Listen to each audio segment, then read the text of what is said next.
أنا من دولة مصر. انا من مصر. أنا من دولة مصر. عندنا في رمضان طبعا بنلعب كورة، يعني في عندنا روح طبعا في الشوارع وفي كل حتة، بنحس بأجواء رمضانية فعلا بجد. واحنا في رمضان نعمل زينة ونعلق فوانيس. وعندنا في رمضان بنعمل دايما مثلا في الفطار حاجه اسمها خشاف.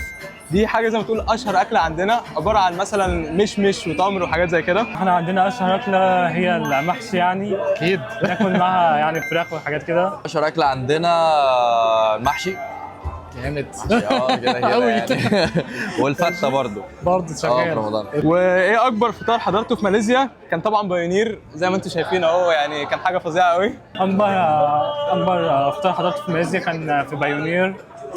كان يعني عشان يتعرفوا على الطلاب الجداد. أكبر إفطار حضرته في ماليزيا، يعني ده أول رمضان أحضره في ماليزيا أصلا، أول رمضان ليا في ماليزيا، فأظن ده هيبقى أكبر إفطار أحضره في ماليزيا يعني. اوجه رساله لشخص معين في رمضان، هقول له ايه؟ هقول له وحشتني جدا وان شاء الله اشوفك قريب. احب طبعا اوجه رساله، هم عارفين طبعا ده اول رمضان انا بعيد عنهم، وهم وحشني قد ايه، وكان نفسي قد ايه اكون معاهم، بس ظروف معينه ما عرفتش انزل يعني. فان شاء الله اكون معاهم رمضان الجاي يعني باذن الله. لو عايز اوجه رسالة لشخص عزيز عليا يكون اهلي، عشان هم اكتر حاجة في حياتي، وانا بحتفل معاهم في رمضان وبحب احتفل معاهم. ان شاء الله ان شاء الله تتجمع معاهم على خير قريب. يلا كل عام وانت بخير.